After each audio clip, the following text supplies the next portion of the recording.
खालिद को गिरफ्तार कर लिया गया है कल, और कहा गया है कि इन्होंने भड़काऊ स्पीच दी हैं और इनकी वजह से दंगा भड़का है। सर कैसे देख रहे हैं इसको? अगर आप ये देखें कि उमर खालिद दंगे का दोषी है तो मैं ये कहता हूं कि फिर कपिल मिश्रा कौन? कपिल मिश्रा। कपिल मिश्रा कौन? सवाल ये है क्या उमर खालिद वहां पर था? नहीं, वहां पर था तो सिर्फ कपिल मिश्रा। क्यों कपिल मिश्रा था? क्यों कपिल मिश्रा ने एक ऐसे रैंक एक अधिकारी के सामने, दिल्ली पुलिस के अधिकारी के सामने चैलेंज किया पूरे ना केवल आम इंसानियत को बल्कि पूरे कानून सिस्टम को कि अगर आप इनको नहीं हटाओगे तो हम अपने बलबूते हटाएंगे। इट मींस क्या है? क्या ये सांप्रदायिक दंगे की पहचान नहीं? आप ये देखेंगे उमर खालिद वहां पर नहीं था, थे तो वो लोग थे जो लोग बाहर से आए थे, वो लोग थे जो गैंगवार में शामिल थे, वो लोग थे जो आरएसएस का चोला पहने हुए थे, बीजेपी का चोला पहने हुए थे, वो लोग थे जो कानून को मजाक समझ रखे थे, वो लोग थे जो जनगण मन के विरोध में थे। क्या वंदे मातरम कहने से कोई भारतीय हो जाता है? खुद बीजेपी और आरएसएस के काफी लोगों को वंदे मातरम नहीं आता, उनको यही नहीं पता वंदे मातरम का अर्थ क्या है। अगर वंदे मातरम कहने से ही भारतीय हो जाता है तो ये अब से पहले क्यों नहीं थे? आपको मैं सिर्फ एक सिंपल सी बात बताता हूं।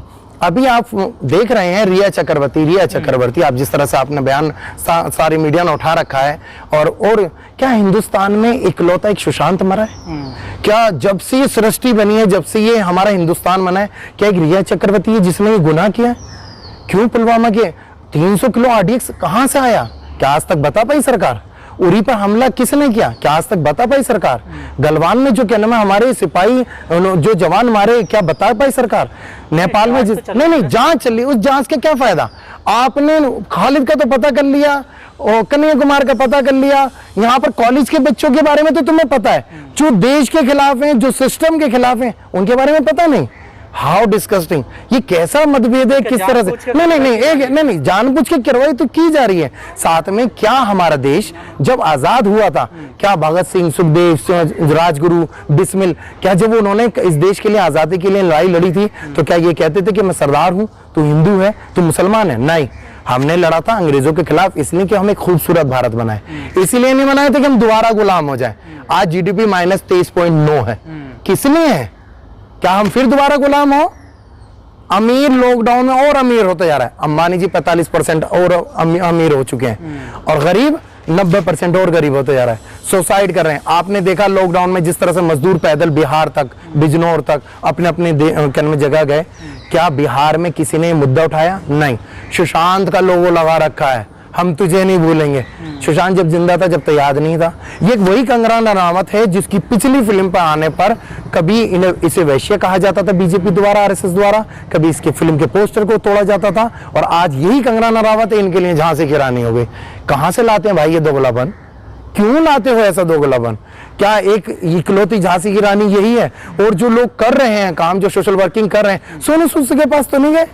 सोनू सूद ने इतना सोशल वर्किंग किया, उसको क्यों नहीं कहा? उसको महात्मा गांधी क्यों नहीं बनाया? फर्जी अकाउंट ट्विटर हैं ये सब। ये कितनी शर्म की बात है कि जो आम इंसान को उसकी कमियों को खत्म करने के लिए, उसके दर्द को खत्म करने के लिए उसको उसका साथ दे रहा है, वो तो देशद्रोही है।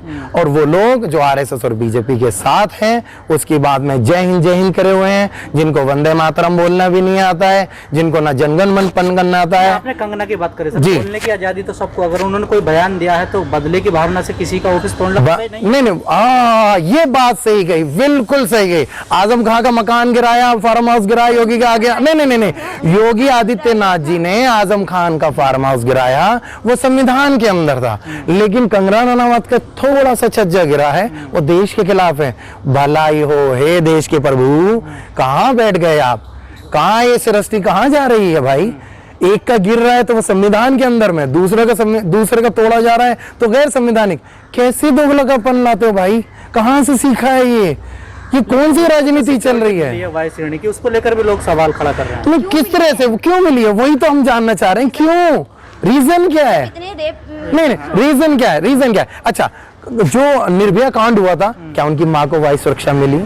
नहीं। गुड़िया मरी, उन्नाव रेप में हुआ, क्या उसको मिली? नहीं। अरे जो गरीब लड़कियां मर रही हैं, चीख चीख के चिल्ला रही हैं, क्या चिन्मयानंद से के खिलाफ जो लड़की मरी, क्या उसको वही सुरक्षा मिली? माँ को मार दिया, बाप को मार दिया, भाई को मार दिया, गवाहों को मार दिया, और क्या उसको मिले? तो क्या राजनीतिक स्टैंड है ये? बिल्कुल राजनीतिक स्टंट है। बिहार का इलेक्शन आ चुका है, जब भी इलेक्शन आते हैं क्यों हमारे देश में ऐसा कांड होता है कि जिससे राजनीति को जोड़ा जाए? क्यों पुलवामा के जवानों को राजनीति में घुसेड़ा गया? क्यों पूरा उरी के जवानों को राजनीति में इस्तेमाल किया गया? क्यों गलवान के जवानों को राजनीति में इस्तेमाल किया? क्या जवानों के आधार पर इस देश में राजनीति होगी? शर्म आनी चाहिए, शेम। नहीं सर, जो हालात बने हुए हैं देश में, आपने मानते विपक्ष कमजोर रहा है? नहीं, विपक्ष कमजोर है अपनी जगह, वो एक बात सही है, या कुछ भी नहीं, सत्ता पे लगाम होती है, लेकिन सत्ताधारी व्यक्ति को, वो सत्ताधारी व्यक्ति जो पूर्ण संभवमत से है, क्या उसको देश का विकास करना चाहिए या आत्मनिर्भर के लिए अपील करना चाहिए? अब तो हमने एक चीज सीख ली है, हम भी मोर पालेंगे। कुत्ते नहीं पालोगे? नहीं, मोर पालेंगे भाई, एक मोर को नहीं, देसी कुत्ता, देखिए देसी कुत्ता बहुत ज्यादा हो जाएगा, मोर जरा डिफरेंट है, वो पंख भी फैलाएगा, नाचेगा भी, और थोड़ा सा ना एक ड्रेस पहन के एक ही मोर से कितनी बार चने खिलाएंगे वो भी देखें ना, थोड़ा सा हम भी देखेंगे। और समझ में ये नहीं आता कि एक ही मोर के साथ इतने पिक्सल में, इतने साइज में, इतनी ड्रेस में, आखिर क्या है? ये देश हमारा जा कहाँ रहा है? युवाएं नौकरी के लिए तलाश रहे हैं, मर रहे हैं। मैं एक एग्जांपल देता हूँ, मैं अभी नहीं, मैं आपकी आवाज देता हूँ, नहीं मानता हूँ, मैं मानता हूँ, आज वो अंधभक्त, मैं अंधभक्त हूँ सीधा, वो भक्त जो कल तक या आज से 2 साल पहले तक हर हर मोदी, मैं हूँ रोजगार, मैं हूँ देश का सिपाही कर रहे थे, आज मैं हूँ चौकीदार, जो भी XYZ आप बेहतर समझते हैं, आज वो गालियां लिख रहे हैं। क्यों लिख रहे हो भाई? जब चौकीदार थे तो चौकीदार रहो, गाली क्यों? मैं आपको एक एग्जांपल देता हूँ, गाजियाबाद क्रॉस करके बुलंदशहर में मैं एक जगह में स्वीट्स वाले के खड़ा था, मैंने उसका लैंग्वेज कहा, मैंने कहा आप दिल्ली गए थे? कह रहा हाँ भाई, मैं एक होटल में मैनेजर था। मैंने मैनेजर की कितनी थी आपकी जॉब? क्या इतनी? मैंने आपकी जॉब छूट गई, अब आप क्या कहोगे? कह रहा भाई गालियां निकलती हैं, मैंने भी वोट दिया था। तो आखिर इस युवा को किस कहने पर, क्या सोच के आपने वोट लिया था? क्या युवा नौकरी छोड़कर हलवाई की दुकान पे काम करे, झाड़ू मारे, पकोड़ा बेचे? क्या यही हमारा देश की नीति रही है? फिर क्यों पढ़ा रहे हो? बंद करो सारे कॉलेज इंस्टीट्यूट। आखिरी सवाल, सारी चीजें तो अगर देखा जाए, अगर आप बता रहे, लेकिन विदेश नीति तो मजबूत रही है ना सर? विदेश नीति मजबूत रही है, और जो देश की नीति है वो कहाँ जाएगी? जब देश ही नहीं रहेगा तो विदेश नीति तो क्या? देश की मैं एक एग्जाम्पल है, घर का अगर परिवार का मुखिया ही बेकार हो तो घर के बाकी मेंबर भीख मांगेंगे या सुखी रहेंगे? सोच लीजिए, ये देश हमारा घर है, जब घर का मुखिया ही, ये देश का मुखिया ही क्या कोई फिक्र नहीं है देश की, तो ये देश जाएगा। और आपने दिल्ली राइट्स की जो जहां सबसे पहले बात की थी, मैं उस बात को मैं अब फिर कह रहा हूं कि दिल्ली राइट्स में जहां दंगे हुए थे, प्लीज आप लोग वहां जाइए। अभी भी दिल्ली राइट्स के लोगों के साथ दोबारा नाइंसाफी हो रही है। शिव विहार जैसे एरिया में जहां सबसे ज्यादा मारकाट हुई, जहां पर सबसे ज्यादा लोग मारे गए, वहां पर एक स्कूल है, मनोज पब्लिक स्कूल, उसका प्रिंसिपल है राजा राम, जो अभी भी धमकी देता है, थ्रेट देता है लोगों को कि रहना है तो सर दबा के रहो या झुक के रहो। और वहां पर अपने स्कूल में जो मुस्लिम कम्युनिटी के बच्चे हैं, जो गैर कम्युनिटी के बच्चे हैं, अदर कास्ट के बच्चे हैं, उनसे अपनी मनचाही फीस वसूल रहा है। तो मैं देश की केंद्र सरकार से, दिल्ली सरकार से अपील कर रहा हूँ कि दिल्ली राइट्स की तरफ भी निगाह दें। ठीक है, थैंक यू मैडम। यहाँ पर उमर खालिद को स्पीच के तौर पर गिरफ्तार कर लिया जाता है, और कन्हैया कुमार पर अभी तक जिस तरह से कोई कार्रवाई नहीं। क्या यहाँ पर धार्मिक तौर पर देखा जाता है कि उमर खालिद एक मुस्लिम? मैं आपका सवाल भी अच्छा है और आपको जवाब सुनने में भी मज़ा आएगा। मैं सिर्फ इतना पूछूंगा, पहली बात तो ये सच है कि हाँ कि वो मुस्लिम है, उसको टारगेट किया जा रहा है। दूसरा, क्या कन्हैया कुमार और उमर खालिद के खिलाफ कोई सबूत मिला? अगर सबूत मिला है तो हम सरकार के साथ हैं। जब कोई सबूत नहीं है तो क्यों, वाई, क्यों अदालत में या देश की नहीं, मैं वही तो कह रहा हूँ। मैं ये कह रहा हूँ, मैं सबको ही ले रहा हूँ।